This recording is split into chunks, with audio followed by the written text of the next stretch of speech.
My like stupid Clark Kent hair is going to keep falling down right in front of my face. Yeah, that's a Halloween idea for next year. I've always Clark. That's always I got with Clark Kent. Yeah. Because I got my Superman shirt, Yeah. and they just put a white over jacket over right? it. It's just like, yeah. Glasses, and there you go. Yeah, fake glasses. Yeah. It's like, yep. Fake glasses. You have real glasses. I'm not going to pop up my lenses for my fake glasses. You don't have to pop out the lenses. Oh, yeah, you're right, I guess. Who said you had to do that? I've done that No before. one's making you do that. I've done that before. Anyways, yeah, Halloween ideas coming right around the corner. Yeah, I know. What do you know? That's always like a safe one. You wear like normal clothes and then just put a Superman shirt right underneath. It's like easy. Yeah, easy. All right. Let's roll. Let's get right into this one.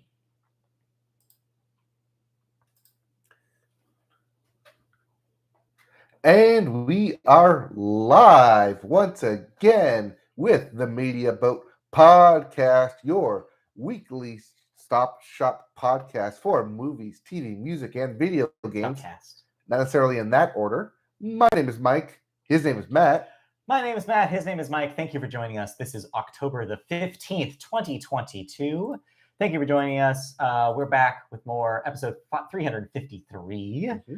And yeah, it should be a short but sweet one for you this week. So let's get rolling right into it. Let's get right into it. And we start with the music section. And we start the music section with the Billboard Hot 100. Yes. And once again, your number one song, Bad Habit by Steve Lacy. I finally heard this song. I heard it on the way here on Ryan Seacrest's American Top 40, in which it is number 8.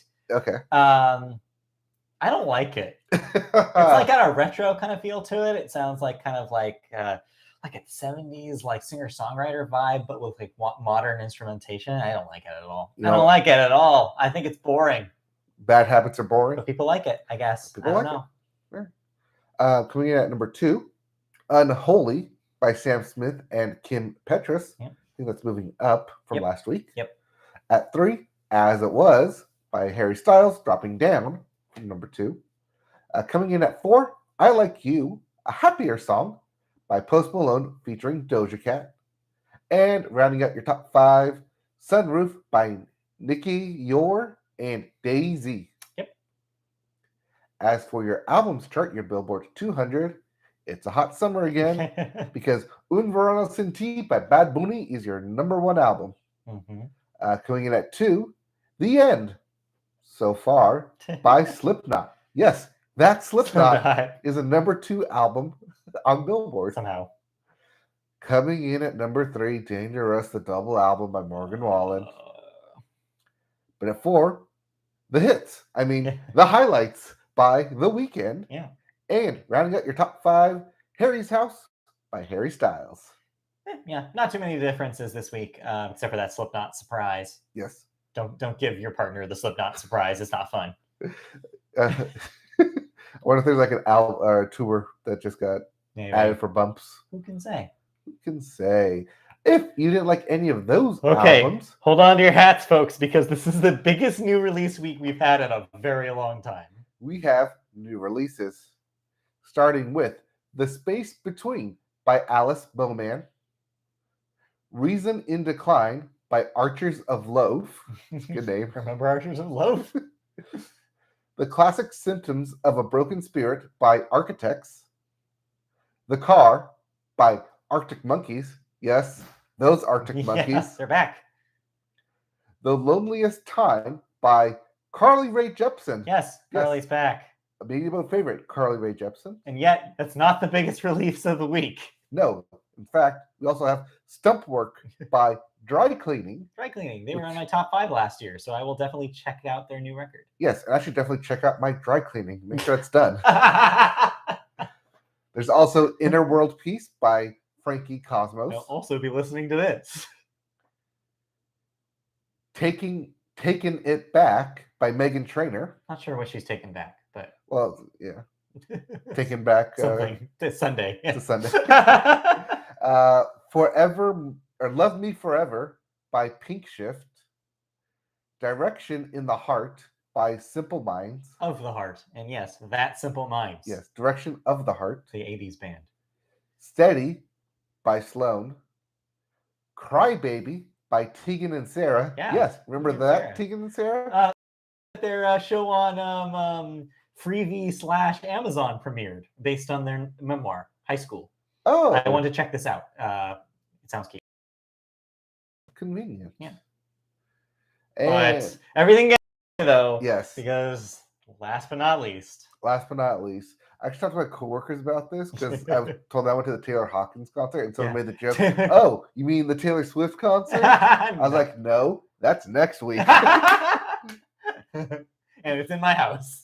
Yes, it's in my house. And it's at 9 p.m. At 9 p.m. because the album, of course, is Midnights by Taylor Swift. Yeah, so oh boy, I've got a big Friday coming up I guess Thursday night, because it's going to be listening to all of this and more. Thursday, Friday, and Saturday morning drives. Yeah, exactly. So we'll see. But yes, next week we will have our thoughts on the new Midnights album by Taylor Swift. So get ready for probably a long segment about Taylor Swift. And probably The Loneliest Time by Carly Rae Jepsen as well. Oh man. Both are gonna, and maybe The Car by Arctic Monkeys. We'll see if I get around to it. Yeah, if you want, if we have time. I don't know, because we're gonna talk about the 1975 later, and I might not want to listen to the Arctic Monkeys after that. Two very different bands, but okay, we'll see what where you're going with that. Let's move on. Let's move on then. And music news. A couple of interesting things happened this week. We are not going to cover all of the Grammy shortlists because it's way too much news, but a lot of news did come out of that. Yep. But yeah, we have one story about it. But before we get there, the biggest story in music this week is for all you 30 and 40-year-olds. Yes. Looking at you, millennials, this story's about you. The story is directed directly. Yes, directed directly. Yes, into the direction of those millennials. Yes. As Tom DeLonge, Travis Barker, and not Matt Skiba, but rather Mark Hoppus, the original members of Blink-182, are going back on tour for the first time since 2015. You emphasized the wrong name here. The big news is that Tom is back. He, of course, was Mark that was back. Mark has been in the... Mark and Travis continued. I thought Mark Matt went Skiba. to the FBI. No. You have Tom and Mark switched. Tom DeLonge is the alien guy. No, Tom DeLonge is the Angel and Airwaves guy. Yes, that is the same guy. It's the same guy? Yes. Yes, Tom DeLonge, of course, notably left Blink-182 to pursue his career with Angels and Airwaves, then rejoined in 2011 for a reunited record that didn't do as well, left again to get really into aliens and help the FBI. Yes. And now he's back with Blink-182 proper. That's the storyline. That's the Mark story. Hoppus and Travis Barker have never left, despite, health issues for both of them popping up. Travis Barker did go and date a Kardashian for a while. It still is. I think he married, right? Yeah, I think that they got married. Yes. They have been Blink-182 this whole time, but the news here is that Tom is returning. They asked, "Where are you?" And he showed up. In your Tom DeLonge voice. Yeah. Yes. The band is also dropping a new song on Friday, technically yesterday, called Edging. Did you listen to it? I've heard it a few times now on the radio, and it's fine. That's my review. It's fine. It feels a little bit like Tom's recent album with Angels and Airwaves, which we talked about on this record, which I thought was actually surprisingly solid. He's gotten to a point with that band where I think they finally, after 15 years, figured out a sound. And I think it works. There's a little bit of that here, but with a dash of that classic Blink-182 humor, hence the name Edging. Yes. It's interesting to have them return to that kind of vibe after the self-title, tried to mature up their image a little bit after the first 2 records or 3 records. And so it's interesting to have maybe go back a few steps here and go back to that kind of juvenile style. I think it works, though. I think a lot of people are going to like it. I think it's catchy. I just personally wanted more from it. But then again, Blink-182 hasn't been for me in a long time. So Blink-182 has always been pointing towards the high school immature crowd. Which, if you're a 40-year-old and you're still pointing to the high school crowd, it's worry. I mean, let's be real. They were making songs about being teenagers when they were in their late 20s. Yes. Back then. And so, and now they're older. Yeah, and now they're way older. And they're still making the same They're jokes. going to be in their 50s and still making songs about this kind of thing. But whatever. I think the people who are excited about this will like it. is what I would say. I would say it's like the South Park guys who continuously Exactly. make Same poop and kind pee of thing. jokes, Yep. even though they've been doing it for like 25 years. But anyway, a song isn't the only thing they announced. No, as I mentioned, they announced a tour, but not just any old tour, an international tour, which will feature openers Turnstile in North America. I saw a tweet. Rise Against in Australia. Very funny about this. The story so far in the UK and Europe, as well as Wallows in Latin America. It's a tweet where it's like, oh, now it's weird that we have to say Kourtney Kardashian knows who Turnstile is. Yeah, big deal for Turnstile. What a year they've had from going from obscurity to one of the biggest rock bands in the world. Good for the Baltimore hardcore scene. Also good for Latin America. It's the first time Blink-182 was heading into Latin America. Hey, what do you know? Tickets will go on for the tour. Will go on sale at 10 a.m. on Monday. Yes. At blink182.com. So yeah, go get your tickets there. However, if you can afford them. I've heard a lot of discourse about how expensive they are. Apparently, it's like $250 for even the back row of some of these arenas. So get ready to put your wallet on the line here. Well, you know, since they're targeting millennials, surely they have money to spend, right? In this economy, that's hilarious. What a funny joke! In this economy, right? So funny. Anyways, so yeah, Blink-182, they're back. Yep. That's the news. Or you can wait for an album later this year, or probably beginning of next year. Yeah. All right. So moving on. Do you plan on going? Probably not. No, hell no. Hell no. Hell to the nah. I can't afford that. Hell to the nah. No way. All right. So you mentioned a little bit about the Grammy news and how some nominations and like front edge. Yes, shortlists for the nominations the shortlists were announced. Yes. So one of those shortlists happened to be Nicki Minaj's Super Freaky Girl. Yeah, happened to be on the pop categories. Yes. And Nicki Minaj was not having it as she is protesting the Recording Academy for shifting Super Freaky Girl from consideration in the Grammys rap division to the pop category, saying that she would be okay with the shift if it were applied consistently to other artists that straddle the crossover line, which she believes is not the case. Yeah.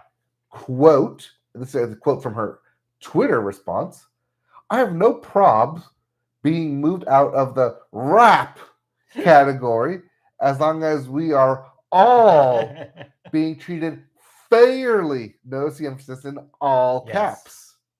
If SFG, Super Freaky Girl, has to be moved out rap, then so does Big Energy. Of course, referring to the Lotto song. Yes, of the same name.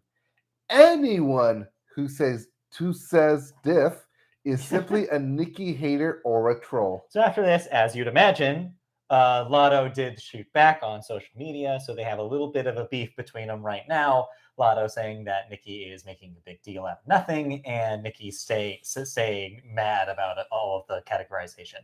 You know, this is what happened last year with Justin Bieber in the R&B category. This is by far not the first time we're hearing this kind of displeasure from artists being placed where they don't belong.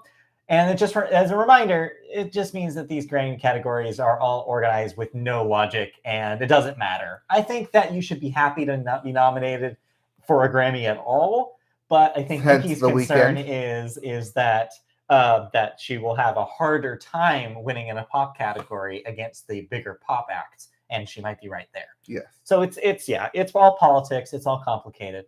Speaking of complicated politics, just real quick notes about other Grammy news here. Speaking of Turnstile, they are shortlisted for in the rock categories, which would be a huge deal for such an underground act. Also in the news, Silk Sonic decided that they were not going to submit their full-length record that came out last year. And they've been with Silk Sonic at all into the Grammys, which means it will not be competing in the Album of the Year category, which is good news for everybody else who wants to win, because that would absolutely win. I felt like the song won last year for the single last year for Record of the Year, I believe, and Song of the Year. I think both. Yeah. But not album. But they will not be competing with the full-length LP this year. Also, The Weeknd and Drake will continue boycotting and will not submit any of their music from last year to the Grammys either. Well, so Dawn FM will not be in Grammy contention, which we already figured. We figured it wouldn't. It wouldn't be. Yeah, so those are, I think, the biggest headlines overall. Yeah, it seems like voting is starting. So those of you with influence can start voting. And yeah, there you go. Yep, I think the full nominations go out the first week of December. So yeah, stay tuned. So we have like a news. month and a half of voting. Yeah. So with that, make sure you vote in your primaries first, yes. And then vote for real, and then fake vote. Yeah, yes. Vote in the Anyway, real vote and then Grammy vote. Yes. All right, and that's our PSA on that. Yes. Cool. Moving on. All right, moving on. I listened to an album. Yeah, you did. I'm surprised by this. So the 1975. Yeah. I have like a in and out relationship with them. Sometimes they're good, sometimes they're bad. Sometimes I like them. Sometimes it depends on which in and out you go to. I get what you mean. Yeah, sometimes the fries are good and crispy. Sometimes the line is too long, and you get there and your fries. Yeah, sometimes they just sloppily throw it together. Yeah. Sometimes they won't make you like a special order, like triple, like patty, double, even if you ask. Right, especially when they stopped doing the 4x4s because too many people were asking for them. Man. Sorry. Anyways, so you have an in and out relationship with the 1975. Yeah, because being funny in a foreign place is exactly the same relationship that I have with internet. Sometimes it's good, sometimes it's bad, sometimes it's sloppy, sometimes it's good. Okay. It's a little bit all over the place. Yeah. I think my ears may have been ruined by King Gizzard and the Lizard Wizard from last week, where everything in that was very experimental. Right. So when I listen to this, it's like, wait, is this experimental, or is my ears just ruined, or is my speaker kind of not in good quality? Because sometimes it's good, and then like I listen to it to my car for like a different speaker. It's like, oh no, this does sound a lot better. Maybe it was my speaker, but then it turned into like what I was listening to, and I was like, no, maybe it's just the band. I think the 1975 has always been inconsistent. Like every time I listen to a record of theirs, it's been like, wow, okay, like some of this sounds okay, but some of this I just do not understand what they're going for. Soggy fries. Exactly. Well, I have too many soggy fries. So this one, what was the ratio of good to soggy fries? I think it was more soggy fries than it was good fries. Oh, okay. Like in terms of like a full album, like the front end loaded, good hits, good, but then after like 4 or 5 tracks, then it just gets very experimental. We're like, yeah, we're just gonna throw stuff to the wall, see what sticks. We're just kind of like jamming right now and like being weird about it. Yeah, I mean, overall, sometimes it was weird in a good way, but not like in a full song good way. Sure. They're just a band that I've never really understood. Like, I don't get it. Mm-hmm. Like, I feel like every time I try, I'm looking for like that moment where it hits me, and I'm like, oh, I understand why people like devote their lives to this band. Doesn't hit me. But it doesn't work for me, and I don't get it. And it's not an age thing. Yes, they do seem to attract a younger crowd, but the people in the band are like our age. And so it's like I'm trying to get where they're coming from, their headspace. I should understand it, but I just don't. It's not even that the sound itself is bad. It's just that it's not wanting me to like jump out and see a dance to it, or wanting me to go to a concert to it. It's not big bombastic enough, but it's also not interesting enough to make me like, I gotta see them live. Also, I'm just tonally confused about them because they're always like straddling a line where it's like, wait, are they being sincere and genuine here, or is this all ironic in an act? Right. It's kind of like the Lana Del Rey problem, where it's like every time I give it a shot, and like besides the exceptions, which of course there's exceptions in for both of those artists, but like in most cases, I'm like, I don't get if this is a bit or not. I mean, they're named after a year, so maybe it is a bit. I don't know. That's the thing, is I don't understand if it's a bit. And I get that that's probably attractive to a lot of people, but it does not work for me. Yep. So, yeah. Well, gave it another shot. Well, that was being funny in a foreign language, which was English. So yeah, what a weird name. Yeah, weird name. All right. Oh, but of note, the first track on this album is actually titled The 1975. Wow, they finally did it. They finally did it. All right. Anyways, did you listen to anything else? No, just more of that Always record and more of the Beth's records. So pretty much, I've decided that those are my top 2. I just need to figure out what order they're going to go in at the end of the year. You mean your top 2 or 3? Currently, yeah. I mean, or 4 and 5. We'll see how Taylor does next week. Yeah, so we'll see how Taylor our and Carly come out next shove week. them into that top 5. Yeah. So next week may not have music news, just a bunch of music thoughts. Yeah, maybe. We'll see. All right. So let's move into some video games then. And we always start video games with new releases. We do. Yep. With Ghostbusters, Spirits Unleashed for the PS4, PS5, everything but the Switch. This is a weird one because they missed the movie release last year. I can actually talk so about it's a little bit late. I can actually talk about this now Oh, because okay.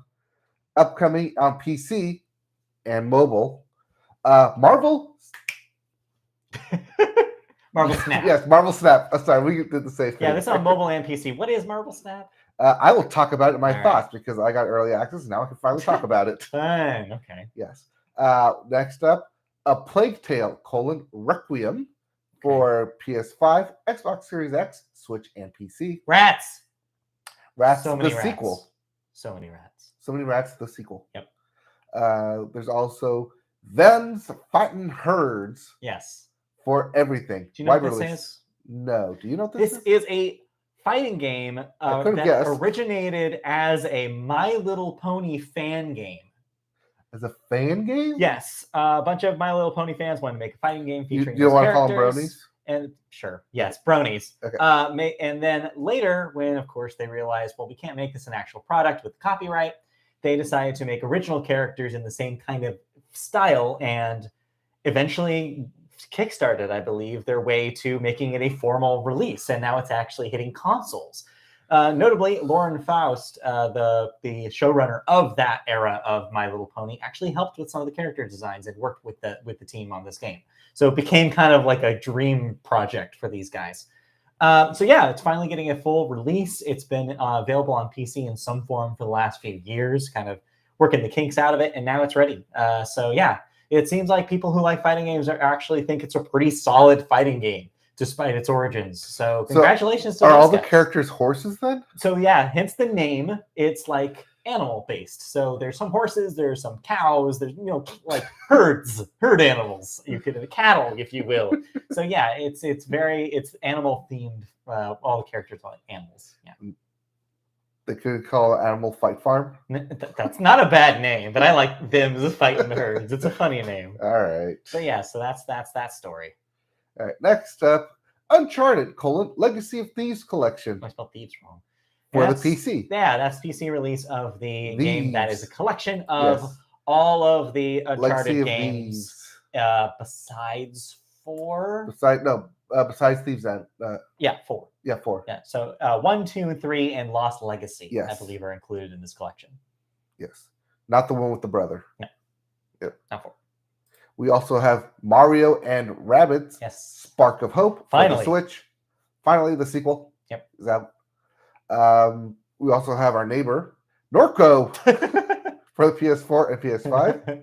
That is strictly for Southern California residents joke. It's not based on the actual Norco.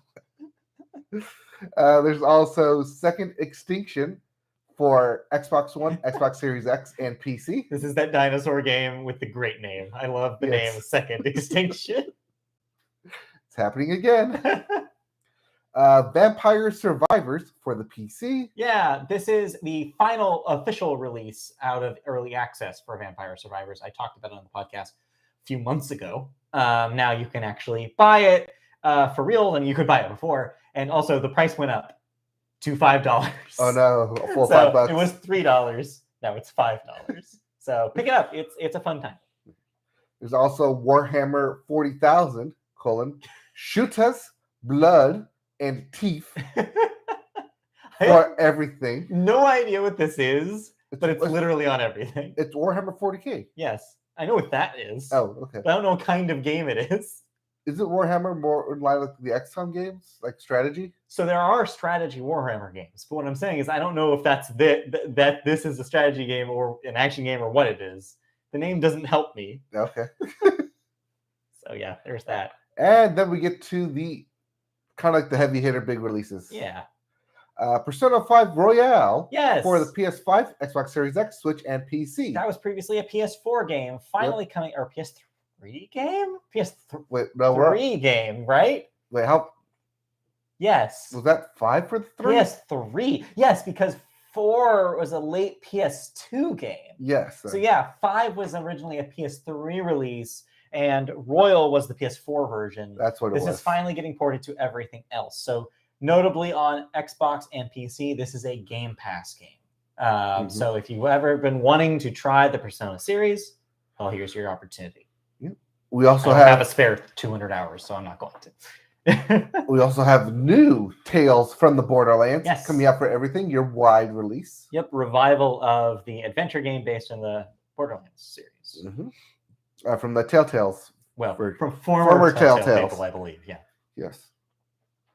And lastly, Gotham Knights. Yes. For the PS5, Xbox Series X, and PC. Yeah, that's your biggest release of the week. One of the first only next-gen titles we've seen this generation so far, so that's pretty exciting. A couple of the rare ones that pop up from now on time. And this is the Rocksteady one. This is the one that Rocksteady worked on. Rocksteady, not Rockstar. Right, yes. I'm hearing mixed things so far.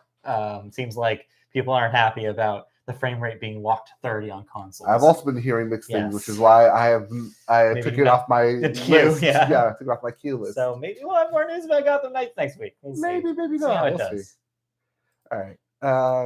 So let's get some video game news then. Yeah, a couple of updates of a couple games. Yeah, a couple of updates from games that were fall games, including Overwatch 2, which happened a week ago. Yes.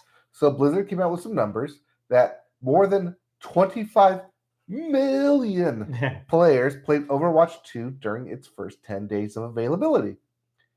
That's significantly more than the 15 million players the original game attracted during its first 3 months of availability. Yeah.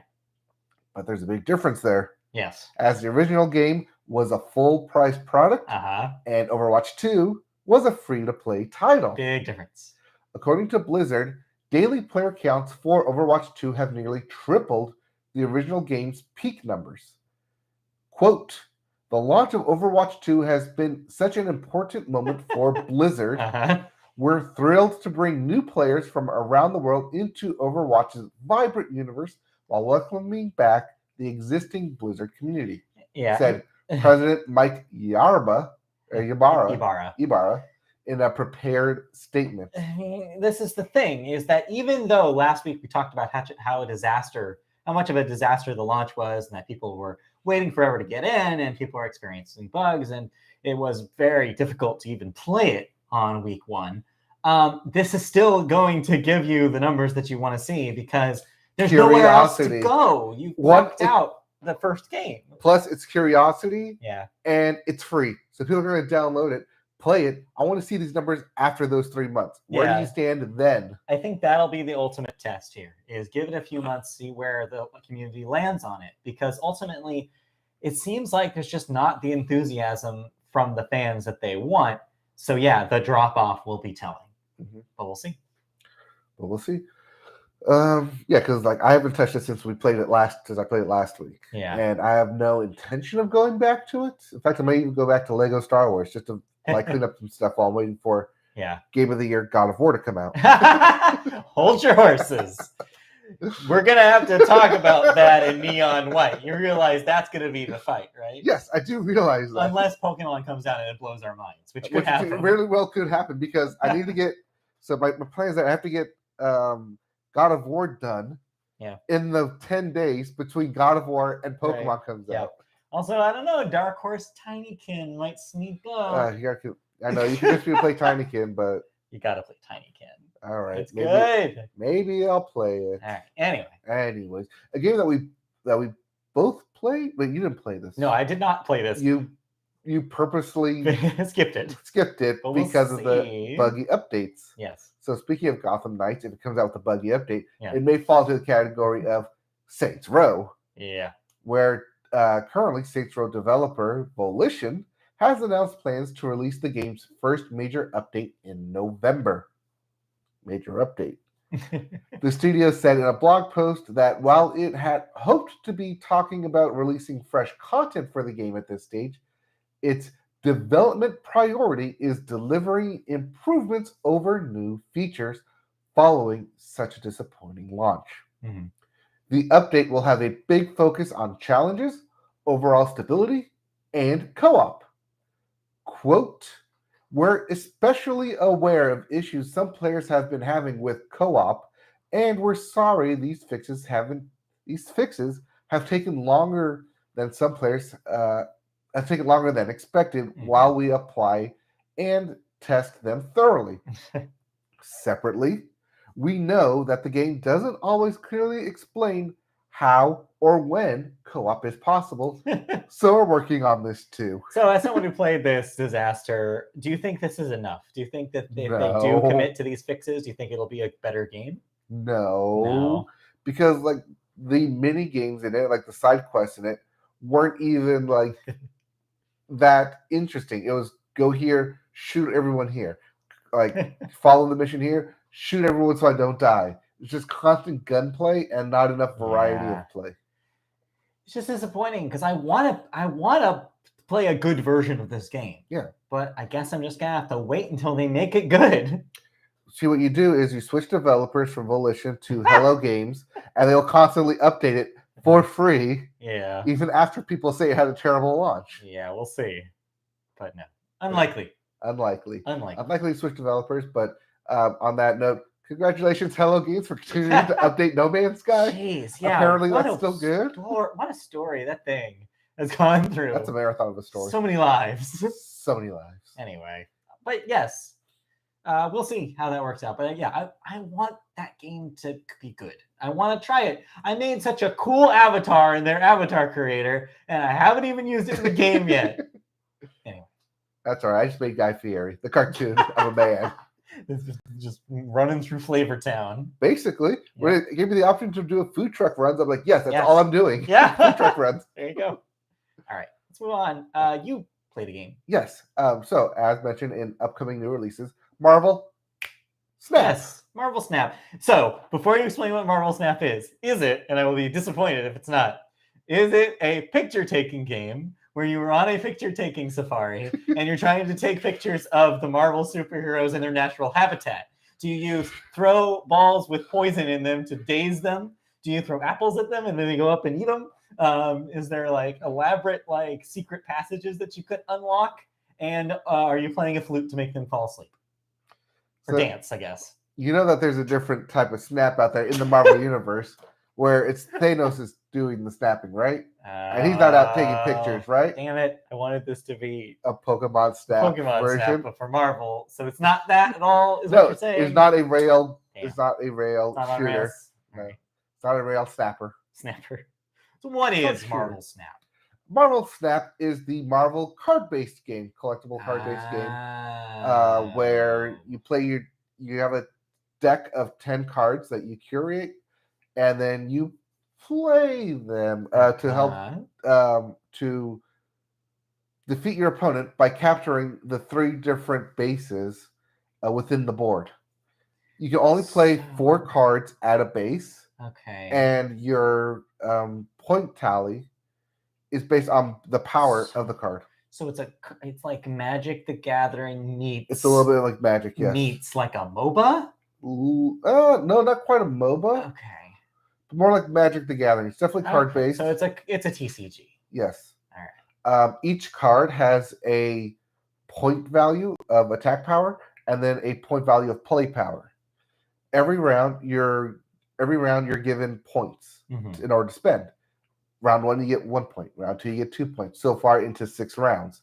6 rounds, you get 6 points. So you play your cards that you have in your hand onto the board, and each different base has different abilities, has different functions going on. Sometimes your powers will get duplicated. Sometimes it's a Gamma Lab, and everyone will turn to Hulk after 3 turns. Sometimes... Damn. Yeah, sometimes it's negative effects where you can't play any cards here. Sometimes it's like a 9 power monster will appear in this field, or a -2 ninja will appear in this field. They're all like different, like Marvel themed, Marvel themed bases as well. Like Avengers Compound, you can only play cards at 5 here. New York City, you can move any card here during turn 6. So there's a lot of movement and strategy around it, as well as being able to construct your different decks. Okay. It's very fun. All right. And this is free to play? This is free to play on mobile. You can buy battle passes. Yeah, I was going to say, battle pass, how are the microtransactions? Can you buy cards, packs of cards? You cannot buy packs of cards. Okay. But you can buy variants of cards. Interesting. They're leaning hard into variants. Because if you don't like the kind of card that you have, but you like either the pixel version or the chibi version, so you can get the the variant Here's the version question, of it. though: are the functions of the cards identical for the variants? Yes. Or okay, because there's a line that could cross there and make this pay to win. It's not pay to win. Okay, good. All right. Not pay to win. Good. But it is grind to win because they Yeah. do lock a lot of the cards by winning. The more you win, the more cards you unlock. Is there online matchmaking multiplayer? It's all online. It's all matchmaking. It's all matchmaking. It's all matchmaking, except for like the first like 3 duels that you do. Right. It seems very like here's your beginner, and then here's your AI, like 3 tutorials that you're still going to go through before it puts you to an actual matchmaking. Okay. How much experience do you have with TCGs? Have you ever been a Magic person, a Yu-Gi-Oh person? I played the Yu-Gi-Oh. Yu-Gi-Oh. Yeah, I played the Yu-Gi-Oh. I played some like in-person Pokemon, Yeah. like way back in the day. Oh yeah.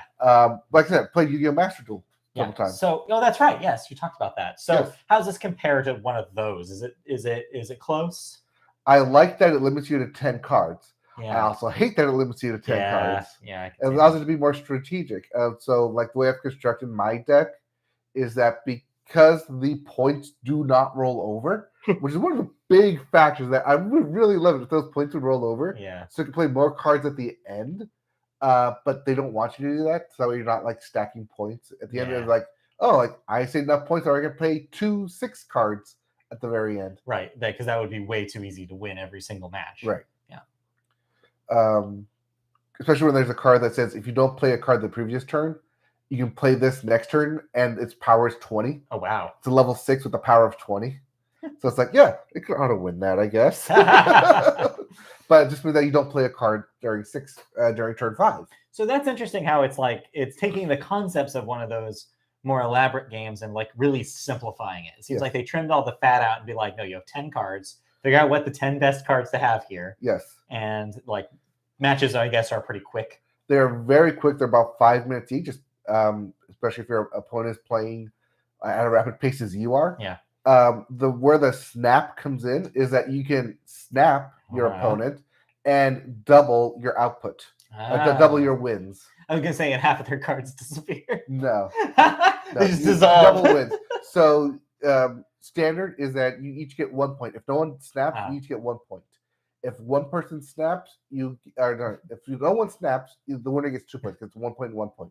Yeah. If one person snaps, it doubles to 4 points. If you both snap, then it doubles again to 8 points. And then if somebody loses, they snap like mentally, and you never talk to them again. Yes. Okay, got it. Yeah. So up to 8 points per match to win if you both snap and you win, and then you move up the rankings to it. All right. How well are you doing so far? Are you moving up those rankings? I'm at level 40 out of 100. Okay. So I'm moving up, but I keep kind of like getting stuck because I don't want to keep changing my deck out. Also, because each of the locations keeps moving, like it's never the same locations. There's like 20 or 24 different locations that just keep cycling through. That you're never going to play the same game twice. You're never going to play against the same opponent twice. So every match you go in is going to be fresh and new, and you either have to like stick to your strategy or pivot to try and like block the other person. Got it. Right now, I'm currently running with a deck with a lot of one cost cards. Even though it's going to give me lower power, I have my 4, 5, and 6 cards, which boost those cards. So my plan is get all the cards onto the field as I can before I hit those 4, 5, and 6 cards. And then when I get to 4, 5, and 6, because I can only play 4, 5, and 6 cards, 6 valued cards during those rounds, play those high-powered cards in order to boost up all the cards you think are low-powered, but can get higher powered because I'm combining them with my high-powered cards.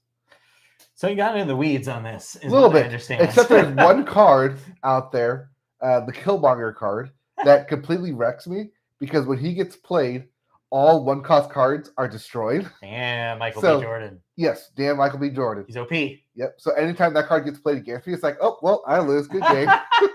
Thanks, Michael.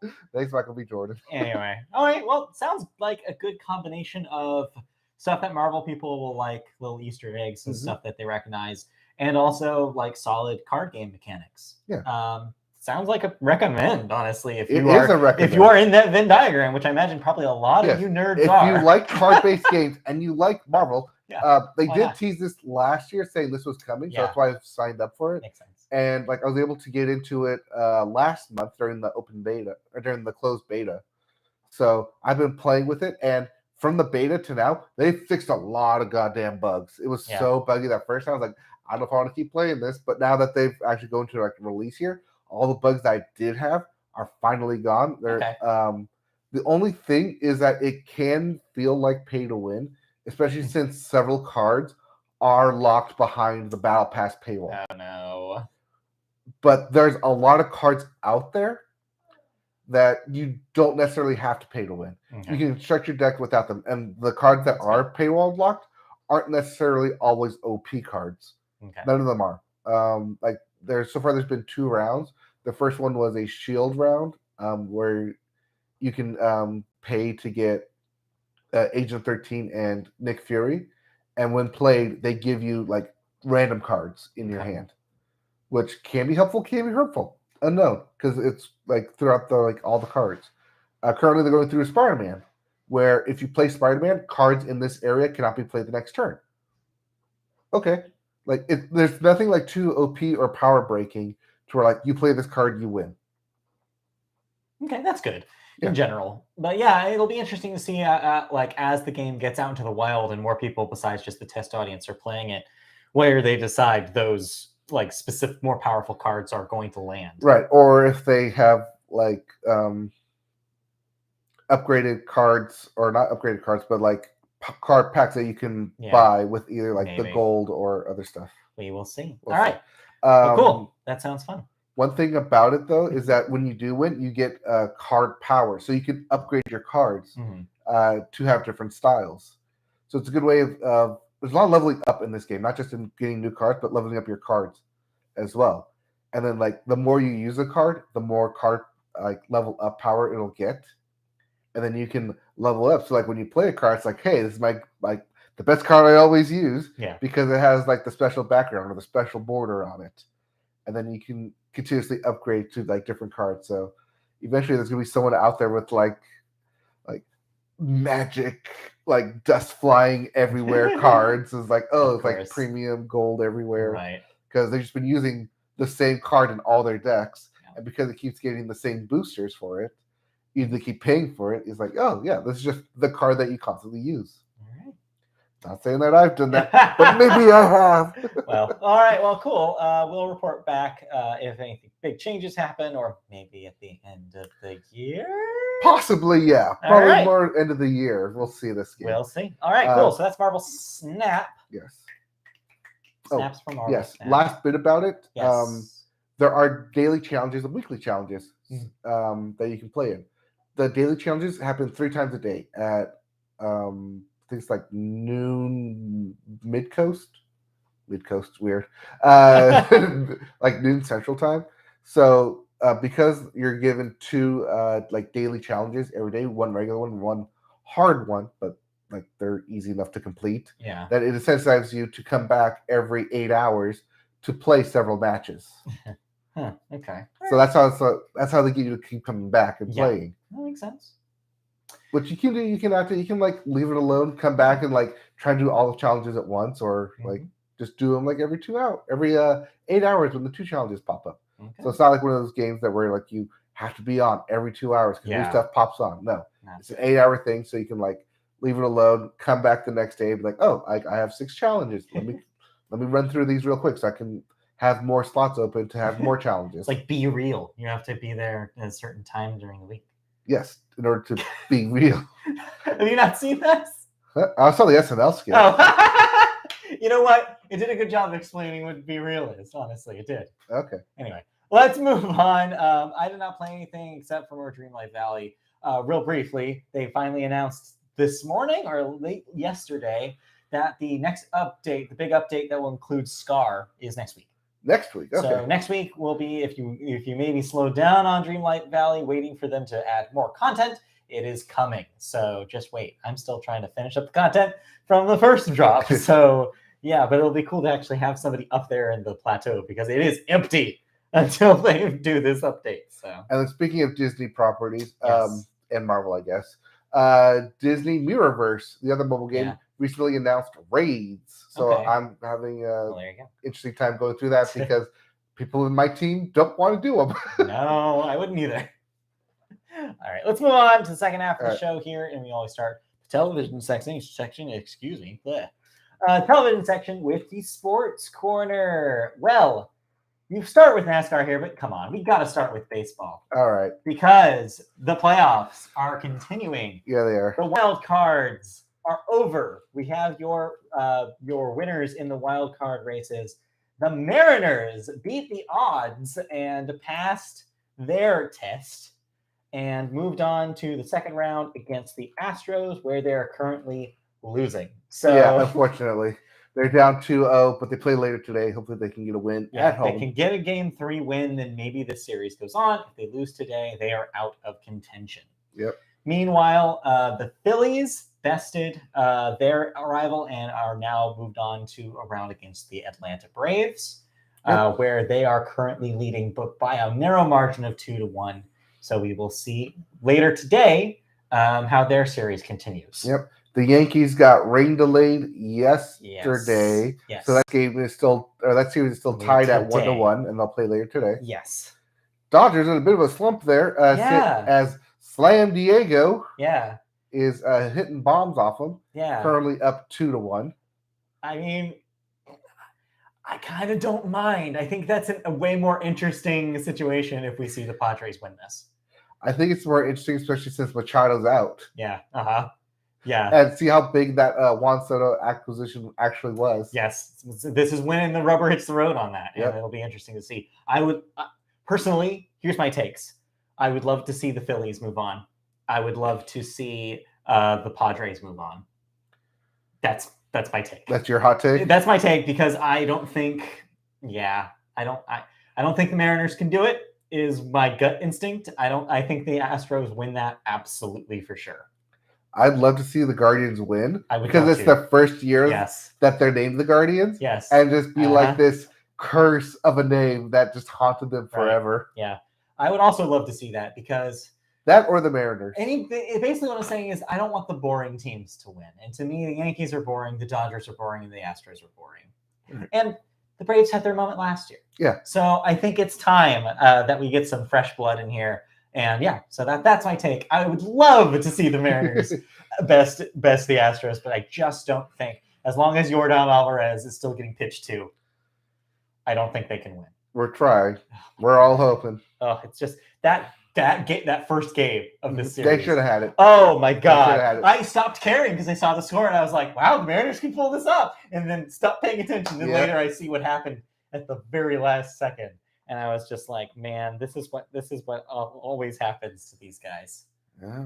Just a rug pulled right from under them. So we'll have more baseball updates next week as we see more of these teams move on and more of these teams eliminated. Probably into the conference. Yeah. Final. It sucks that I'm moving today because I want to watch all of these games. They're all good games. But man. Anyway, moving on. That's not the only playoffs in the world, as NASCAR is having their own playoffs right now. Yep, they're going to Vegas for the top 6 compete. Currently, Chase Elliott is your leader with Joey Logano, Ross Chastain, and Bell running out your top 4. So I want to say, Christopher Bell. Yes. But Watermelon Man himself, Ross Chastain in 3rd with 2 wins. Great. Everyone's trying to chase Mr. Elliott. I don't want to double it there. But remember him because last weekend they were at the Roval in Charlotte. I forgot to mention it. This weekend they're in Vegas. And they're going to head into Phoenix in November for the finale. All right. So that is coming to a close within the next couple of weeks. Yes. While that's coming to a close, we have a couple things opening. So this past week, hockey began in earnest. We had... don't remind me we lost. Yes, you unfortunately lost the Kings' first game. And then the second game. And then the second game. So if you're a hockey fan, well, the floodgates have been opened there. Yep. And then basketball starts on Tuesday. So keep your eyes peeled out if you are a fan for those games. Get your fantasy drafts this weekend. Finalize that quick. Meanwhile, football. What's your football update from the NFL? Football continues to football. They're back from the London 2-week games. So they were in London. The next one will be in Munich next weekend. All right. Well, for that. So that'll be the first one in Germany, but that's Yes. next Sunday. Next Sunday. Okay, so let's move on into television news proper. Unless there's any other sports bits to cover here. I think everyone has a win Yeah. in football. Yeah, I think so. I believe no one is No one is winless. winless Yeah. anymore. Well, there you go. Good to see. Yeah, Let's move on. everyone has at least one win. So congratulations. Congratulations. No 2008 Detroit Lions. Yes, thank God. Let's move on to now television news. Some streaming news for you first with Netflix as they're making waves with launching their basic with ads tier. What? Netflix doesn't have ads. Well, it does now if you pay for the basic with ads tier. It launches in the US on November 3rd at 9 a.m. Pacific time. It will be priced at $6.99 a month. Which was the original price from Netflix like 10 years ago. Yes, and will be available in 12 countries. Australia, oh, God, no, that's Brazil, 15 years ago. That's 2007. Long time. Oh, God. Brazil, Canada, France, Germany, Italy, Japan, Mexico, South Korea, Spain, the UK, and here. It will first roll out in Canada and Mexico on November 1st. Basic with ads will be $3 cheaper than the Netflix basic plan, which is $10 a month currently, which provides the ability to stream on one device at a time. Previously, the basic plan had not supported HD, but with the launch of the ad tier, Netflix will provide video quality of up to 720p HD for both basic with ads and the plan with no ads. A, quote, limited number of movies and TV shows, unquote, won't be available due to licensing restrictions, and they say they're working on reducing that over time. That's according to Netflix Chief Operating Officer Greg Peters. At launch, ads will either be 15 or 30 seconds long, 20 seconds in Spain, and will play before and during TV shows and films. The Netflix tier with ads will serve to an average of 4 to 5 minutes of ads per hour, roughly in line with the ad loads of Peacock and Disney Plus with ads. New release movies will include only pre-roll ads to preserve the cinematic experience, according to Peters. So I don't know who this is for. I can't think of anybody who's willing to spend $3 less a month, like if that's worth it to them, and then to be served a bunch of ads. Save $3. I don't think it's worth it. I don't think that many ads. $2 a month is $36 a year. Yeah, that's nothing. I mean, I get why they're offering it. It's twofold, right? It's just in case there is somebody out there that fills that mold. And also, most importantly, it means they can get Nielsen ratings. I read a headline this week that implied that. I didn't even think about it. They qualify for Nielsen ratings if you have an ad-supported version of your thing. And that's the move. What it is. That's the It move. isn't for us. That's why all for these them. did this. That's why all these companies offered this, is because it's for that. It's for the prestige of being able to say, Nielsen's rating said this is the #1 show of the week. Compared to they want to be compared to all streaming services. Just having their own interior numbers that are arbitrary, right? As much as they can say Squid Game is the most watched thing on Netflix, they can't compare it to anything else. Right. Now they can. Although I saw a lot of takes on Twitter that were like, now Netflix is going to find out what really the most people watch. Which is like, it's going to be like repeats of Friends are now #1. No, repeats of Seinfeld are the #1 thing in the world right now.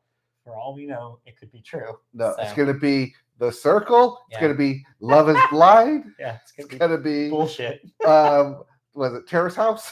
I mean, it's like how when Disney finally released their numbers, they were like, "Oh, turns out The Simpsons is doing so many more like higher numbers than anything else on here." Yes, because of course it is. It is. They have so many Simpsons episodes to run through. How could it not? So interesting move here. They still have yet to provide a random Simpsons button. Oh, I need that so badly. Please, just activate it on everything. It's easy, right? Like, just give me the ability to random anything. Anyways, so one thing I want. The first streaming service to do that is the one that has my heart. Go, off to the races. Go, do it. Anyway. Side note, in addition to this, because we mentioned Peacock and Disney Plus, yes, they both have ad-supported tiers. Yes. Peacock, if you currently, they're running a promotion right now through November 20th. That if you want to pay for Peacock Basic with ads for an entire year, $20 for the entire year. Goes up to $49.99 after the end of the year, so $50. But for 1 year, you can get Peacock for $20. Not bad. Not a bad deal. Do it. But yeah, I mean, as you mentioned, I don't really think this is for people to buy with ads. No. I think the other fold of this is that they can charge for ads and get revenues, possibly more more revenue that way. It makes sense for them to do this. This is a business move. Yeah. It's not a customer service move. But it's there if you want to save some money. Yes. It's an option. All right, let's move on to the second story here, which brings us from streaming to network television, where NBC's veteran program, The Voice, is going through some changes. Yes. The final shoe is now dropping, or should I say, the final denim jacket is now leaving. Yes, because next season will be Blake Shelton's last season on the show, NBC revealed in a statement on Tuesday. Meanwhile, Chance the Rapper and former One Direction member, I can never remember how to say his name. Is it just Neil? I think it's Niall. Niall? Okay. Yeah. Niall Horan are set to join on as first-time coaches. Kelly Clarkson will round out the coach lineup in the new season, set to debut next spring. Quote, I've been wrestling with this for a while, and I've decided that it's time for me to step away from The Voice, Shelton said in a statement via the network. This show has changed my life in every way for the better, and it will always feel like home to me. Shelton has been a mainstay in the show since the show's inception back in 2011, with 8 wins, I guess, The Voice wins under his belt. Voice Coach Champion winners. He has also coached 15 artists whose songs have hit #1 on the iTunes Top Songs chart. So, yeah, he's been kind of a staple of the show. It'll be interesting to see him go. Well, because it was him and Adam Levine for the longest time. Yeah. And then Adam Levine went away 2 years ago, pre-COVID. Which, in retrospect, is good timing. Yes. He went away pre-COVID, so it was just Blake Shelton, where he met his current wife, Gwen Stefani. Yeah. So now he doesn't want to spend time with Gwen Stefani all the time. But so funny.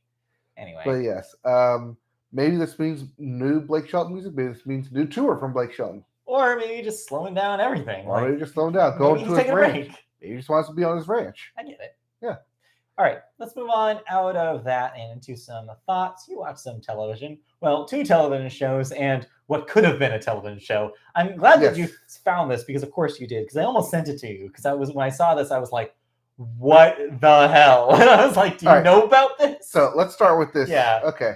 So I actually found out about this last week through a random Google not Google, random YouTube suggestion. Okay. Like at the time, I only had like 600 views, and it said because like my YouTube trends is like Kingdom Hearts stuff. Of course. So one of the things popped up that said how 8 Crazy Nights and Kingdom Hearts have more in common than you think. I was like, unbelievable. Is this some sort of like weird like YouTube rabbit hole that's like, here's how this conspiracy could fit 8 Crazy Nights into the Disney universe? But no. It was a weird concoction of the director of 8 Crazy Nights. Which, in case you don't remember, is an animated Adam Sandler film about Hanukkah.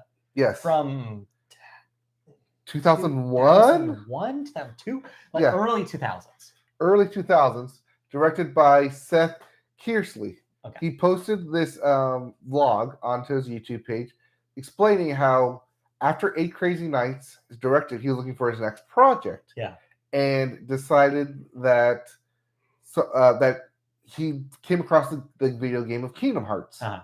So he played it and basically pitched Disney what would have been a Kingdom Hearts series way back in 2003. Yeah. Based off the information from that first Kingdom Hearts game. So this would have been a Saturday morning cartoon. It would have been slotted along the one Saturday morning block on ABC, I would imagine. Yes. It would probably be something around that era. Like, think like The Weekenders and shit. Think The Weekenders. Yeah. Think, not just that, think like Little Mermaid animated series. That predates this, but yeah. Yeah, think like the Aladdin animated series as well. Brand spanking new Doug. Yeah. This is kind of the era we're talking about. Yes, 2003. So 20 years ago. Yeah. Anyways. Teacher's Pet. Yeah. I'm just going to name obscure one Saturday morning shows. Anyways. Pepper Ann. Yeah. Yeah, Pepper Ann. A little before that, but yes, Pepper Ann. Anyways. So Seth Kearsley got far enough into development of a Kingdom Hearts series that he was able to create an animatic to showcase to not just only the executives, but to showcase to test audiences. Right. And apparently, according to him, it tested so far off the charts that it almost got into development. Like it was like the best thing that they ever tested at the time. But it never went to series, never went past that animatic. Yes. And I have a feeling that it was not Disney's fault for that. So instead, it was Square Enix. Yeah, the quote I saw said is that it didn't happen because Square was already planning to do sequels. Yes. And so the concern was, and I do think that the concern was on Disney's side.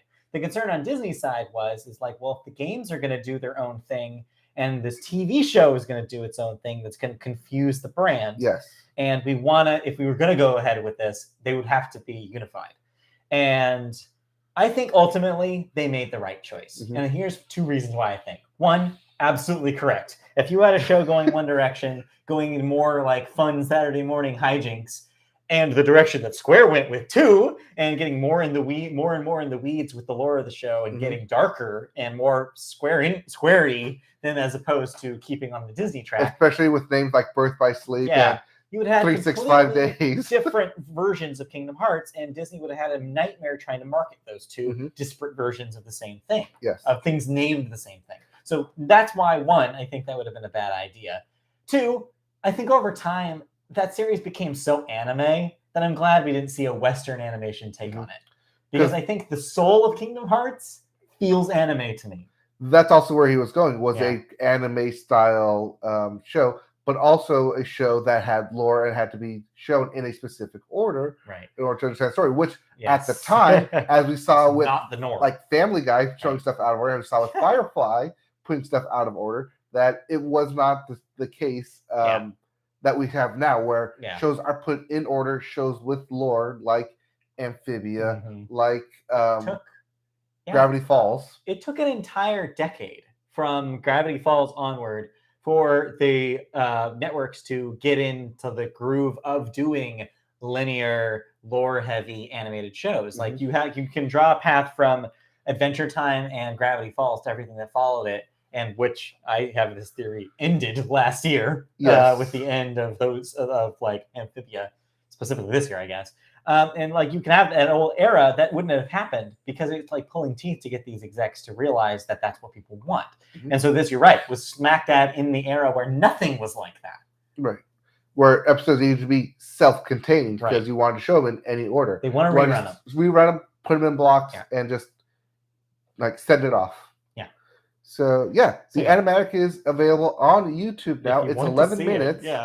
It's bizarre. One, it's bizarre because it jumps directly into Agrabah. But like a lot of the beats are there from the games. There's a lot of like lore being filtered in through this 11-minute. And one of the smart things they did was that they had Jiminy Cricket serve as an overall narrator voice. Smart. Yeah, I think it could have worked, but just in the world that. And I think the idea is just so of its time that it had such a small shelf life where it could have existed in that form. Yeah. Because by the time you get to the mid-2000s, Saturday morning television like changes. Anime takes over, and I don't think it would have lived beyond that too much longer. Also, when the games went on a different path in the mid-2000s, I don't think they would have matched up. And so I think it's a very 2002, 2003 idea that just was fated never to work. That being said, there has been rumors and rumblings, as there always is on the internet, of a Kingdom Hearts animated series possibly in the works for Disney+. I think as soon as Square let a World Ends With You anime happen, I think somebody's got to be talking in there about doing Kingdom Hearts for real. It has to happen now. As soon as they allowed Sora to be in Smash Brothers, they're like, hey, we can put this everywhere now. Yeah. Because the reaction from that was so overwhelmingly positive that I think it just opened their eyes to more possibilities. And for Disney, the iron's never been hotter because what's hot right now? Crossovers and multiverses. And so it's an easy thing, is easy slam dunk for Disney to get back in and care more about Kingdom Hearts like they used to, and actually like fund something like this to happen. I could see it. It's only a matter of time. And do a crossover with the World Ends With You anime because those worlds do crossover. Yes, so they do. it's easy. It writes itself. Come on, guys. It's right there. It's right there. Come on, Disney. Please, for little old me, I'll help you write it. Yeah, we'll see what happens with that. But yes, a interesting relic of a era that is bygone. It's so ancient that it's on a VHS tape. And he had to find a way to convert it onto YouTube. 20 years ago, almost. Yep. So there's that. Yeah. But you watched a couple of shows that are not 20 years old. No, we have one that actually ended. Yes. The She-Hulk finale. All right, She-Hulk. You talked briefly about when it first premiered. Yep. How do you feel landing on it now? When it first premiered, I had some questions on like how fourth wall breaking they were. Yeah. How much of it is going to be like an origin story compared to like legal drama, and how much is going to be like, maybe we're just gonna have fun with this. Yeah. It turned out to be the third thing. They're just gonna have fun with it. That's and good. throw in a lot of the fourth wall breaking, but like meta fourth wall breaking of like, oh, like this isn't how this show, like this episode is supposed to go. Like, hey, what happened to that person? Do a recap of this person. You probably don't remember this person. It ended up being a fun show that I'm like gonna revisit. Cool. I think the finale nailed it.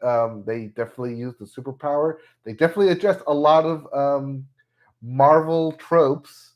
That's like, hey, Marvel, like, because people in the MCU, people are fans of the MCU, are like, yes, we know this is the thing that happens. Like, we expect this to happen. Like blue beams in the sky. You're fighting the same person with the same powers. Like they were the bad guy the whole time. Who could have seen that coming? Yeah. And then immediately like says like, nah, we're gonna do this our way, and it ends up being for the better for it. I'm not gonna spoil how it goes because it goes some places, and I'm kind of happy that it went where it went. But it does also bring up quite a bit of like a meta textual, like, is this like MCU exist in its own universe, or is this part of like a multiverse where we're watching the stories?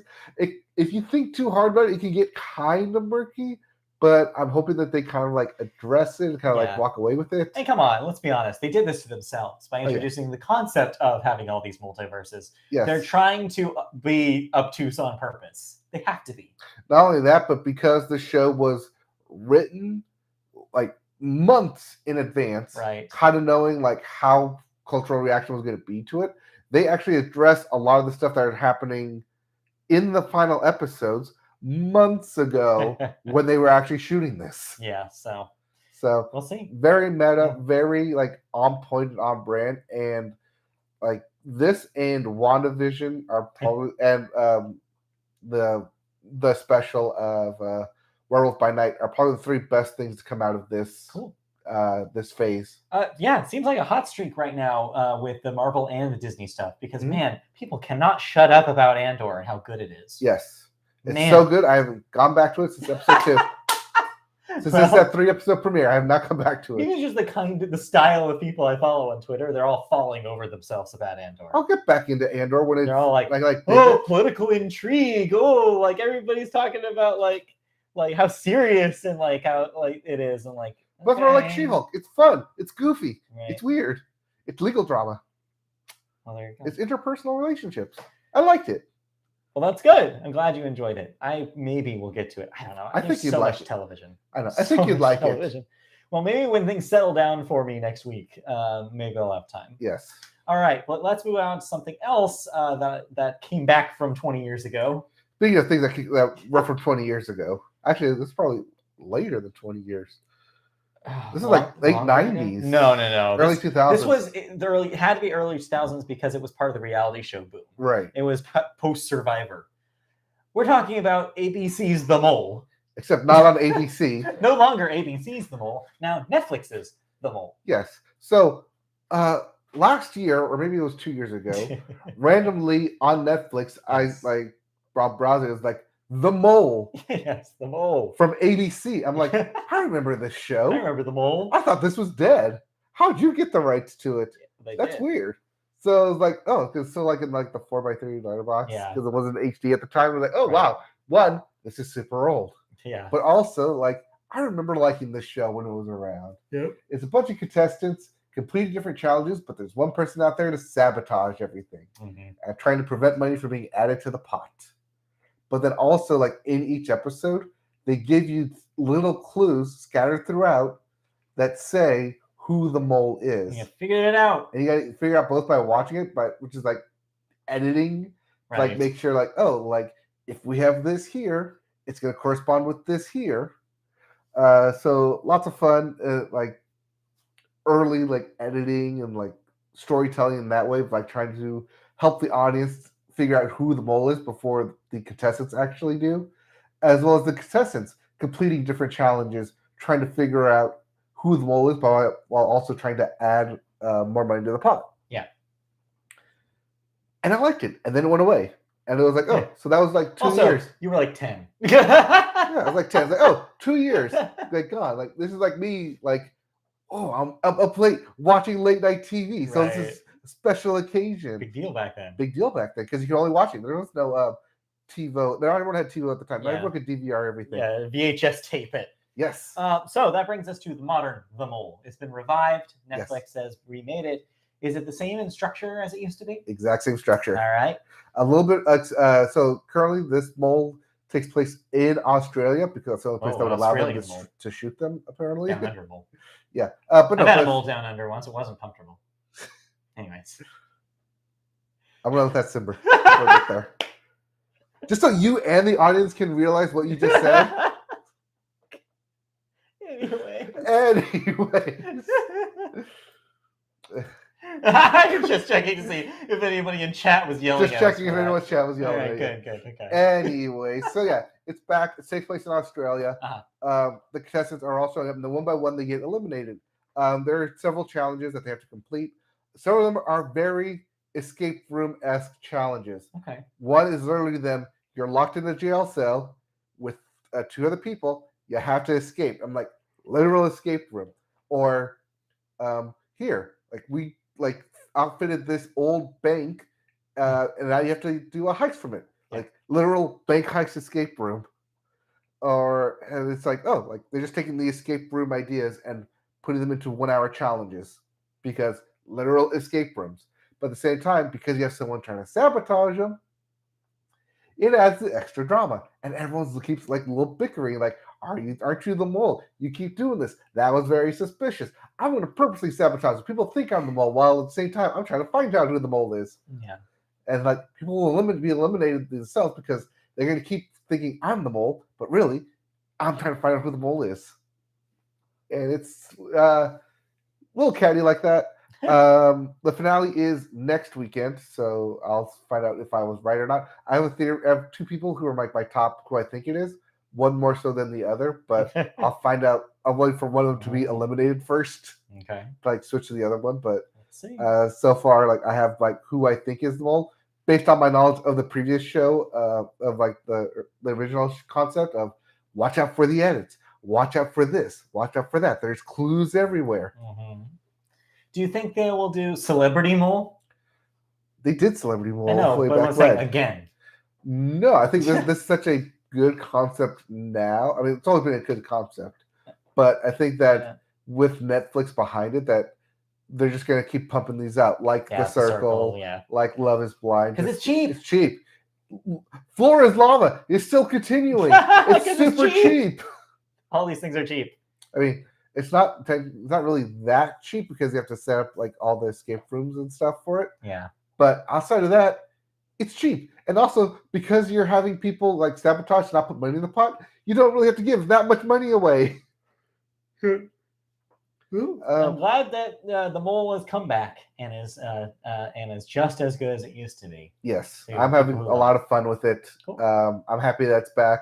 I really liked the mole when it was on ABC, and it's back. Netflix, thank you. I just kept thinking that there was an actual mole. And I remember as a kid being like, there's no moles in this show. Like person with a mole? No. Or like an actual like animal. I was looking for a mole and there was no mole in the mole. I was like, well, why do you call it that? Well, because they dropped the little tilde because it's mole. Delicious. Yes. Cooking show now. All right, let's move on that note to cancellations and renewals. Did you watch anything else? I mean, stuff I'm watching isn't still in progress. I'm still working through I'm caught up, but it's not over yet. Reboot on Hulu, which I talked about last week. Yep. I'm getting through Bee and Puppy Cat on Netflix. Still loving that, but I haven't quite finished it yet. And Great British Bake Off continues, and I'll have more to say when that wraps up in a few weeks too. So yeah, right now it's just a lot of in progress shows. All right. So because you brought up Be Real, did you watch SNL? I did. Yeah, we didn't talk about it last week, I guess, because neither of us thought it was important enough to talk about. No, it was not. It was such a mixed bag of a show that I didn't really feel good coming out of it. Mm-hmm. I thought it started strong. I liked the Be Real sketch. I liked the cold open was fun, but it was not great. Yes. I like that they're willing to poke fun of themselves because at least they know. Mm-hmm.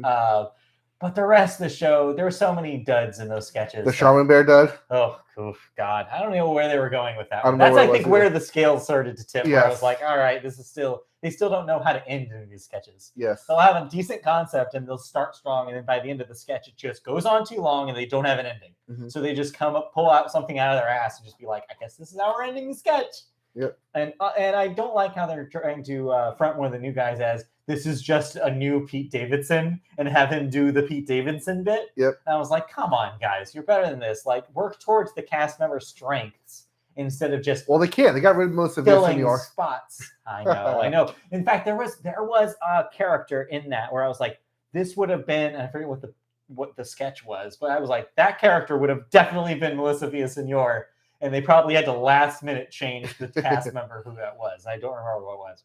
So yeah, ultimately, and I didn't watch last week's at all. Yeah, I didn't watch last week's not because I didn't want to, because I was busy, but also, yeah, not a strong start, but I'll, periodically check in this season and see if it's being better. Because I do think that there are some cast members that I do think have potential. So we'll see. Well, Kenan Thompson's always been there. So. Also, yes, to see Kenan still kill it is also I'm happy to see it. Anyway, yes. Oh, that was the one that irked me, was the send a text message. Yeah. Yeah, thanks for being relevant, but also don't really need this. No, it was weird. Yeah. Anyways, let's move on. Anyways. Cancellations and renewals. First up, Disney has renewed Marvel's Moon Girl for a second season. That's on Disney Channel. Yes, it's on Disney Channel. Disney Channel is also giving a second season to Marvel's Devil Dinosaur, which is a good name. Yes. If you're wondering what both of these projects are, you play Marvel Snap, and they are cards. I see. No, they're actual Marvel characters as well. I guess so. They're animated series that will be premiering in February, both of these. Oh, and they're getting additional seasons already, yes. Got it. Meanwhile, on Showtime, The Man Who Fell to Earth canceled after one season. Mm-hmm. NBC's Quantum Leap gets an extended episode order.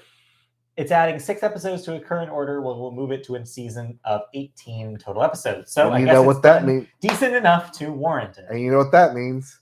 It originally had 12 episodes. Yeah, they weren't quite taking the risk on it. Now they're going full season on it. So good for Quantum Leap. Well, close to full season. Yeah, I think 18 is full season. 20. Yeah, 18, 20. Yeah, roughly 20 now. Yeah. NBC has renewed the aforementioned The Voice for a 23rd season, of course, without Blake Shelton. No, that will be his last one. Yeah, that will be. No, it won't be. Yeah. All over the place. Disney Channel will not be returning for the 23rd season. Yes. Disney Channel is also renewing Bunked for a 7th season. Yep. And Hulu decided that the 3rd season of the Hardy Boys series will be its last. Yep, the upcoming one will be its final. All right. Moving on to deaths. Rough week this week. First up, Nicki Fink, age 68, entertainment journalist and founder of Deadline Hollywood. Where we get most of our news stories. Yeah. Deadline.com. You do. I do. I go to Variety. Yes, I do both. I bounce back and forth. Sometimes I can't find anything good on Variety, I'll go to Deadline. Sure. Then the two rough ones. First up, Robbie Coltrane, age 72, actor most famous for Hagrid in the Harry Potter films, also in the British series Cracker, and GoldenEye, the Bond movie. Yeah. So one of those, you recognize him when you see him kind of actors. And yeah, definitely will be missed. Yep, and you've probably seen his quote from the Harry Potter special, which was earlier this year. Yeah. Floating around your timelines and Facebook feeds and your social media everywhere about how he knows he won't be here, but Hagrid will be. Aw, that's sweet. but also, how we feel about J.K. Rowling. Yes. Anyways. But also there's J.K. Rowling. Yeah, it doesn't matter. We can still appreciate Robbie Coltrane's performance as Hagrid. Yes. That can be separated from the baggage of that series now. And yeah, he was loved. He was a lovable guy in those movies, and just seemed like a great guy overall. All right. Speaking of people who were loved, and oh my God, had all the hardware. Reach out, stretch. This is gonna be a big one. This is the saddest one. Another one, rough one for 2022. Dame Angela Lansbury. Yes, of course. Angela Lansbury. Everybody knows her. Age 96. Lived wild. Of course, known as an actress. Was in many, many things, but including the Manchurian Candidate, Sweeney Todd, Murder, She Wrote for years, for like 12 seasons. Won several awards for it. We'll get there. And of course, Beauty and the Beast as Mrs. Potts. 5 times Tony winner. Won in 1966, 1969, nice, 1975, 1979, and 2009. Yep. A 6-time Golden Globe winner. Won in 1945, 1962, 1984, 1986, 1989, and 1991. Lifetime Achievement Awards, including one from SAG, one from BAFTA, one from the Tonys, and one Academy Honorary Award in 2013. So what a story! Well-decorated career. Just one of those icons of television, stage, and screen. She did it all. She sang, she acted, she was a dame, for crying out loud. And so what didn't Angela Lansbury do? Who didn't she touch? And also, all of this is not even to say that on the other side of the screen, she seemed to be just a great person. Mm-hmm. Constantly did philanthropic work, was a strong proponent of anti-ageism in Hollywood and Broadway. Often would only accept acting roles if she understood the age situation with all of the actors involved. Mm-hmm. Was a strong proponent of having older women be in more important roles, including, of course, her role on Murder, She Wrote. And would often be promote other older actors to get them prominently featured roles and other things. So just a strong proponent of equality and rights and equity in acting. And man, this is a rough one, and it's going to be sad to see her go. Yeah, when I went to list all these accolades, it literally said under awards, see full list. Yes. And a literal separate page in Wikipedia is decorated just for Angela Lansbury's accolades. So it's a sad one, but yes, she will definitely be remembered by countless generations. Mm-hmm. Just one of those icons that will be remembered by everybody. The finale of In Memoriams? Oh, absolutely. Yes. I think so. Note, and friend of the show, Christy, pointed this out to me. Her last screen role will be alongside of another late 2022 Broadway legend, Stephen Sondheim, in the upcoming Knives Out sequel, Glass Onion. They apparently they are both in a scene in Glass Onion when it will premiere on Netflix and in movie theaters later this year. So if you just wait and see them together, both late icons of Broadway in Glass Onion. It's very exciting. I think I saw a joke about that because she died, and then Christopher Plummer from Knives Out died after filming that one, and someone made the comment about beware Rian Johnson's next film. Oh no, yeah. Because I think even before that it was Carrie Fisher in The Last Jedi. If you're an older actor, do not be in Rian Johnson's movie. Yes. As much as you want to. No. She was older. It was inevitable 96. to a certain extent. But yes, we'll have at least that one last moment to cherish her, which will be very nice. Yes. Let's move on into the next section here, which is films. The movie section. We always start the movie section with the weekend box office numbers. Yep. And the people who made Smile are still smiling because Smile is still number one. Made another $18.4 million this week. That puts it at a $50.7 million domestic total. Yep. Repeating as your number one film. Yes. Because your next two films did not top it. No. Your number two, debuting at number two this week, Lyle Crocodile, with only $11.4 million. Let me cry crocodile tears for Shawn Mendes. Yeah, Shawn Mendes could not bring people and families to the theaters. But also, who could bring people and families to even more disappointing. David O. is Russell. Number 3, Amsterdam, your David O. Russell film, kind of bombed with a $6.4 million debut. Not even Taylor Swift, apparently, in your cast can bring people to see your movie. Yeah, honestly, I think this is a long time coming for David O. Russell. I think this is finally the moment where people realize that maybe the hype is over and the allegations are real, and maybe we shouldn't be giving him the time of day anymore. I'll be really interested to see how well this does in award season, because if it's premiering in such lackluster numbers, I just don't know who cares anymore. And maybe we're finally having that reckoning. Maybe it's also that people who saw the commercials had no idea what this But it film was. I still don't know what it is. I think it's about a heist in Amsterdam, but don't quote me on that. I Yeah. don't know. That's what the trailers make I saw it seem a like. clip on Twitter somebody shared, and just to show you the overall quality that people think of this clip, the quote said, "Meanwhile, at your local community theater," I was like, "Ooh, brutal." So yeah, Amsterdam in theaters now. Moving on, number 4, The Woman King, sticking in there with another $5.1 million. That's a $54 million. And number 5, somehow still around, Don't Worry, Darling, even despite Olivia Wilde's continued conversations about why she thinks people don't get it. $30.5 million, adding to a $38 million total. Yep, I still don't get it because I still haven't seen it. Yes, that's the ultimate way to not get it. Upcoming this coming week, Black Adam, The Rock's starring DC vehicle, finally in theaters. I saw a trailer for this, and boy howdy, can I not tell you anything that happened in it, because it was just a blinding mess of special effects, and I was just like, I don't know what this is. But that's DC specialty. Yep. Blinding mess of special effects. So if that's what you want, and you want to see The Rock do all of that, then here you go. Also this week, Ticket to Paradise.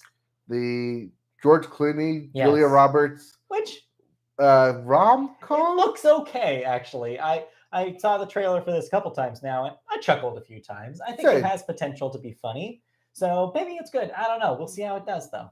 We'll see how it does. But yeah, coming towards the end of the month here, if you're wondering where the Halloween film is, to come, it's already out. Yes. Halloween Ends is already out. That's out. But yes, more creepy stuff. And I'll talk about that in a few minutes here. Well, there you go. But first, we have some movie news. All right, put on the beat. Put on the record. Yeah. We're doing the Marvel Shuffle. We're doing the Marvel Shuffle because, yet again, Marvel has shuffled up their schedule a bit. And this is to blame on Blade, as they are looking for a new director. So we talked about it last week, how Tarsem Bassick left the project right before it's supposed to start shooting in November. Yes, and of course, and I saw a Twitter take this week that was actually really on point about it. It's like, dude, if you can't find a director that can pull off making like a movie where Mahershala Ali kills vampires, then you have no responsibility making movies. This should be an easy slam dunk, right? Like, to which everyone on my Twitter sphere said, why isn't Michael Giacchino just automatically attached to this now? Yes, he did his demo reel essentially. Like, put him on this. Yeah. But because of this, they have moved it from its previous November 3rd, 2023 release date back to September 6th, 2024. Almost a full year. Yes, which created a ripple effect on the rest of the MCU schedule. So Deadpool 3 has now relocated from September 6th, 2024 to November 8th, 2024. Fantastic Four has shifted from November 8th to February 14th, 2025, which moves Avengers Secret Wars all the way to 2025. Meanwhile, an untitled Marvel film that we don't know about is now moved from February to November. So originally we were supposed to get the 2 Avengers films in the same year of 2025. No longer the case, because that moves to 2026. Yes. So now we get our 1-year gap of Avengers from Kang Dynasty in May and Secret Wars in the following May. One thing that does make me of note here is that Blade must be very significant if they're willing to move it, like Deadpool 3 and Fantastic Four and an Avengers film for it. Well, it makes sense considering this next quote here, as Kevin Feige did announce back in July that Fantastic Four kicks off Phase 6, which means it has to take place after these films. Yes. So Blade and Deadpool 3 will be our final two films that round out Phase 5 as we know it. So it makes sense scheduling-wise for them, but man, pushing something to 2026 when it's 2022 right now feels so future and never going to happen that it's hard to wrap your minds around it. It's like, wow, we really have to wait that long? But yeah, I guess so. We'll see. But yeah, come on. It should be easy to make a movie like Blade. Yeah. You run around, you slice vampires up. Kevin Feige comes in and says, you need to include these two things in order to make them connect. Yeah. And then here's how you're going to write your post-credit scene because we already know where we want to set it up. Go. I want to be clear. I mean that half joking. I understand making movies is hard. Yes. I don't think it's easy. I don't think people can just be like, I made a movie. But when you have such raw material that just sounds like so perfect, then like, yeah, I don't know. Wonder how much of this is them trying to get away from both Morbius and whatever Sony's trying to cook up with another vampire. We'll see. Yep. We'll see how that shakes out. Meanwhile, the other big news this week was about a Naked Gun remake. Oh, yeah. Reboot. Yes, the Naked Gun, the series. Oh, no, like not clothing. Yeah, no. Yes. The Naked Gun, the classic slapstick comedy franchise starring Leslie Nielsen, is now getting a reboot. Sources tell Deadline that Paramount Pictures is moving forward with a new reboot with Liam Neeson in negotiations to star, and Akiva Schaffer of The Lonely Island and one of our Media Boat favorites set to direct. Yep. Dan Greger and Doug Mand, who just worked with Schaffer on the Emmy-winning Chip and Dale. I'm sorry. Say that again. Say it again. Chip and Dale Rescue Rangers. Emmy-winning. I know. Emmy-winning Chip and Dale Rescue Rangers. Rolls eyes. Also closed a deal to pen the script. Plot details are being kept under wraps, except that Neeson might be playing the son of Detective Frank Drebin instead of stepping into the role made famous by Leslie Nielsen. I saw somebody joke about, like, I know this is not what they did, but do they just pick the guy whose name sounded closest to Leslie Nielsen? But in reality, though, despite some maybe personal tics Liam Neeson has had, I think this is great casting because they're taking somebody who has a history of doing serious acting work, just like Leslie Nielsen did before his parody career, and putting them into a comic role. I think it's perfect. I think Liam Neeson is great because I think he has the range to do it. I think he can pull off being self-serious while everything around him is goofy, which was what Leslie Nielsen's whole bit was. I mean, we saw that in The A-Team. Yeah. Oh, God, that was so long ago. So why am I bringing that up? Yeah. No one remembers the movie reboot of The A-Team, except for you. Except for me. But yeah, no. I think it could work. So when I first read this, I thought, like, whoa, because I read it so fast that I did see Leslie Nielsen and not Liam Neeson. I'm like, whoa, like I thought he died. Yes, he did. Yes, he did. Yes, he did. Neeson did not. He's still alive. He did not. It's good casting. I hope it works. And I'd be interested in seeing that kind of film again because they don't make movies like that anymore. And it'd be interesting to see a proper parody film back. What do you mean? They do. Not in the same way. Like the Zucker brothers, like Airplane, like style movies do not exist anymore. I'm sorry, but did we not watch the same movie in Jump Street? 21 Jump Street? Different thing. And 22 Jump Street? Different kind of thing. Trust me. Different kind of thing. The closest we have are the modern version of that is like Pop Star. Like there's why you get Akiva Schaffer to do it because he has experience making the closest thing we have to that in the modern lens. But anyway, so yeah, we'll see if any of that happens, if any of that comes together, because that's an interesting idea and I think it would work. All right, let's move on. Halloween has yet to even happen. Halloween's in 15 days. However, Halloween ended, and you saw it. Yes, Halloween ends thanks to Peacock. Thank you for not charging me an extra price to watch this. Thank you. Just that I have to pay for premium, which I will already pay doing. For because already doing, and thank you for the ad-free TV. Yes.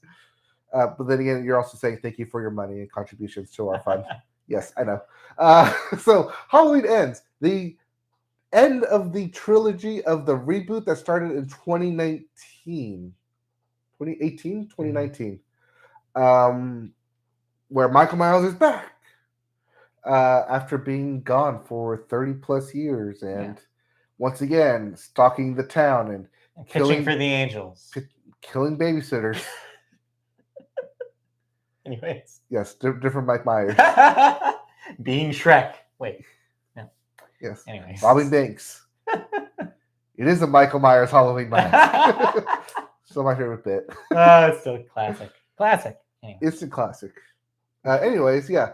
Halloween's back. But Michael Myers may or may not have been, because he doesn't show up until like an hour into the film, and even then he doesn't start slashing people until like the last 30, 40 minutes of it. You gotta catch up with Jamie Lee Curtis. Do I really have to catch up with Jamie Lee Curtis? It doesn't. It's mostly to catch up with her and her daughter and her daughter's new interesting boy toy. Well, how did you feel? I guess going into this, we should ask you, how did you feel about Halloween Kills, the one that led up to this? I liked how it ended. Okay. Because it was the town finally revolting back against Michael Myers. Hence the name. Hence the name. That the town was sick of having Michael Myers be the boogeyman. We're sick of this guy. Yeah. But that they finally had him out, and then like it was basically the cops were there, but it was like free reign. Everyone come in and beat up and kill Mike Myers. Yeah, it was like that's how it ended. Like The Purge, except for the opposite, I guess. Yes. But then because he's possessed by the evilness that is pure evil, he survives. The evilness that is pure evil. I mean, yeah, I'm always thinking about that. That's exactly how they described it, because he survived being shot, being stabbed, being tortured and killed and mangled, that he got up and then started killing people and walked away. And the body disappeared at the end of Halloween Kills. Shit.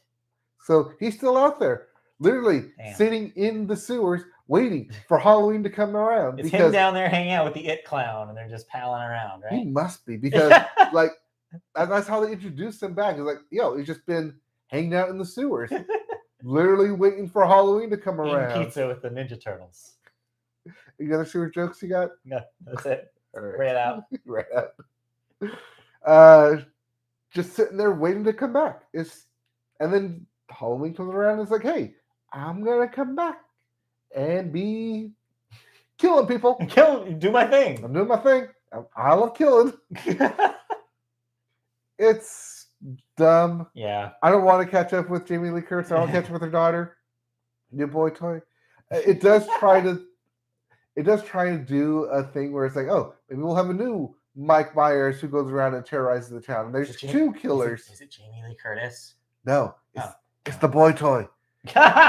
Spoilers! The boy toy is pulling a scream, going around killing people. Of course he is. Because he accidentally killed one person one time. Uh-oh. Out of self-defense. Oh, man. It was an accident. Oh, damn. But people still think he's a killer. So it's not an accident anymore. It's not an accident anymore once you do it on purpose. Yep. That's how that works. Also, when you have the line, if I can't have her, no one can. Ooh. Yeah. You already get the audience turning on you at that point. Oh, yeah. Well, there you go. So there's the spoiler for Halloween Ends. Good thing you didn't want to see this, because it doesn't sound like this is a good movie. It's not a good movie. It sounds like that this series, this reboot trilogy has really gone down the tube. Seems like a lot of people like the original Halloween reboot. Yeah. And then that's why they got two more. With the subsequent sequels, it seems like people are like, yeah. Well, the second one, Kyle's Baptiste is like, oh, like you survived after that? It's okay. like, of course he did. And then it comes to this one, and it's like, I guess we have to finish it because we didn't have a final conclusion the last time. It has to be a trilogy. Well, but it does end on the note of, while yes, Michael Myers may be dead this time, the evil that lives within him may never be out there. It never dies. Fighting your own demons. Find your own Michael Myers and stab him in the eye with a needle point. We want to make sure clear here: the Media Boat Podcast does not encourage anyone to stab anyone in any eyes. Please. Yes. No stabbing. Don't do it. We're anti-stabbing here. Yes. Anyway. Just find your demons and confront them. Yeah, exactly. Just a normal way, not a non-stabbing way. It's best. Let's move on. It's not great. You're right. This was a fast podcast. I mean, compared to last week where we went over 2 hours, sure. Yes. This is actually an average podcast for us. Back when we made average size podcasts. Average size podcasts. Yeah, I didn't watch any other movies this week, but we do have a special bonus here. Another fan question. Yes, keep sending those fan questions to mediaboatpodcast@gmail.com. So our question this week comes from our friend of the show, Rich. Again, thank you for keep sending in those questions. We appreciate it. Got another question for you, says Rich. What are some of your favorite mini games? I find myself finding certain mini games to be more fun than the mainline game in a lot of cases. Are there any notable mini games that you gents thought were above and beyond? I might be in the minority, but I really like the hacking tube puzzle in BioShock. And again, the hacking in Mass Effect. Look forward to your guys' answers. All right, mini games. They're a staple in video games. And yeah, I often find myself agreeing with this, especially in the N64 and GameCube eras of video games. I felt like there were a lot of games that were like the mini game far like eclipsed the actual game itself. What are your favorites? One of the best examples of improvement in the mini games is, I'll bring it back again, Kingdom Hearts, from the gummy missions from Kingdom Hearts 1 to Kingdom Hearts 2. Oh my god, the gummy ship stuff in Kingdom Hearts 1 was abysmal. It was so slow. It was dumb. And 2 was fun. They made it fun. They made it adventurous. They put a rock theme to it. They actually took time to say, hey, if we're going to make you go on this rail shooter for 2 minutes while we load the actual stage, we're going to make it fun. We're going to make it interesting. We're going to make a lot of stuff happen. And that's by far like the best jump that I've seen from mini games. It could have just been another, we're just going to do another ... mini game. But no, they actually put a whole lot of time and effort into it. And then even more so in the third game, that I liked those improvements. That's part of mini games done right. You take something that everyone thought and everyone knew was crap at the time, and you improve upon them. You don't just you just don't remove it. You say, hey, we can actually make this better and make it worthwhile. And that's what they did. And I really appreciate that. Yeah, absolutely. That's good. That's a good one. My pick, I'm going to go back in time here. Pokemon Stadium for the N64 had a handful of mini games that you could play multiplayer with outside of just the battling, which was the core of the game. And one of my favorite is Sushi Go Round, which is you play as Lickitungs, and there's a revolving sushi thing going around you, and you have to use Lickitung's long-ass tongue to get sushi, different kinds of sushi, and you get higher points, I think what it was. I vaguely remember this, if it was like fancier sushi. But you got to be careful because you can get a sushi that has a lot of like wasabi on it, and it burns Lickitung's tongue. And so for a while, you're like, you can't eat because you're flailing all around on fire because Lickitung ate something too spicy. So yeah, and ultimately at the end, it's like whoever ate the most sushi wins or something, or the highest value sushi. I loved that one back in the day. That was a sleepover staple for me and my friends back in the day. Yeah, like I typically like the mini food games that do stuff like that. Yeah. Like in the new Kirby game. Yeah. Where you're doing like a food rush. You got to put the burgers together everywhere. Yeah, that was. I like those kind of games. But conversely, I don't like the food games where you have to go hunt for and scavenge for all the products in order to build stuff. Yeah, no. That's been a recent trend in games. It's really hot in Japan for some reason. Yeah, well, everything. I think it's because survival games are huge, and people want to put survival game stuff into their thing. Right, but if I'm already collecting stuff and you're giving me limited inventory space, I'm not going to go collect it in order to craft something that's going to give me a buff for 2 minutes. Right. And I don't have like necessarily either a timer or know when those 2 minutes are up. I just always bypass those kind of mini games. And I also want to give an honorable mention to 2 series that are almost completely made of mini games. WarioWare, which we talked about at the beginning of the podcast, that kind of doesn't fit this because I think that was pre-podcast. Before the podcast. All mini games. Yeah, it's all mini games or micro games to be specific. Yes. But of course, all of those are great. And also Mario Party, which is also built on mini games. One shout out so specific to my favorite Mario Party mini game. The one in 3 that is a puzzle game where it's like they're dropping blocks and it's kind of like Tetris Attack, but not really. And then you can get like thwomps, and thwomps can squish your pile to make it lower. I loved that minigame. My friends hated it because I was so good at it. They didn't want to play it against me.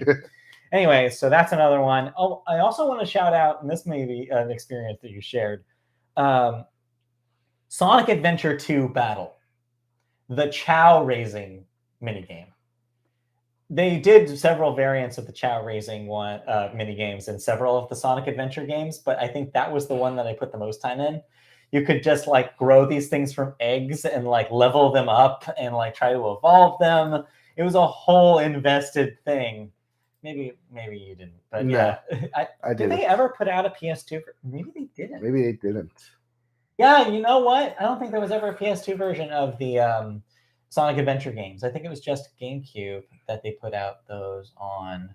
Okay. But anyway, yeah, and like me and my friends at the time were obsessed with the Chow Racing minigame. Like I barely played Sonic Adventure 2 outside of that. So that's a good example of that. And I'll wrap it up with 2 X-rated mini games. Oh no. First one, the infamous hot coffee. That doesn't count. GTA 3. Doesn't count. They removed it from the game. Hey, it counts. Doesn't count. It counts. That's why I said infamous. Nope. And the second mini game is the God of War Kratos banging away quick time event mini games. I can't believe they actually put those in those games up until the reboot. Yeah, they put it in the first one, the second one, and the third one. And the third one's with Aphrodite of all gods. Of course it is. Of course it is. Anyways, yeah, we love mini games. So thanks for the great question. And yeah, I agree. I remember having a lot of fun with that. The 2 puzzle in BioShock. I think it was a nice, like, fun little side thing. The Mass Effect one, I think I remember liking that code one. But the one thing I didn't like is the I guess this is a mini game, although it is required. Fucking probing for resources in Mass Effect 2. Oh my god, did it take so long to do, and it was so annoying. Probe launched. We get it. Ugh, it's a pain. Anyway, so thank you for reminding me about that. Yes. Anyways, that'll do it then. Thanks for the question. And if you want to send a question and just like that and ask us whatever you want, give us feedback to the show, about the show, anything you want to know, you can do so by emailing us at mediaboatpodcast@gmail.com. In the meantime, we'll be back next week for another episode of the show. You can tune in live on YouTube if you search for our page on there. Search Media Boat Podcast and you'll get to our channel. Like, subscribe, comment, click the bell for notifications when we go live. You can also find us on social media. Our handle is @MediaBoatCast on Twitter. Oh, if you want to listen to audio versions of our podcast, we're all over the place on every podcatcher imaginable. So just search Media Boat Podcast on your favorite service and you will find us, and you can download archival episodes of our show as well as subscribe to get new episodes as they go up. You can also find us on Facebook. Search Media Boat Podcast to find our page there. MediaBoatPodcast.com, our website, still has an archive of our older episodes on there. And yeah, I think that will do it. So we'll be back next week. More news, big music review blowout, music thoughts, plenty for next week. So stay tuned. TUNED. Wait, that's actually normal, right? Yes. Tuned is the same tune? Yes, tune is tuned. Didn't have to make that distinction? Nope. Okay. Well, stay tuned to next week. Yep. More news, more thoughts, more of us. Yep. That's next week. Bye. All right, bye. All right. And we're done. Close it out. See you guys next week. Bye.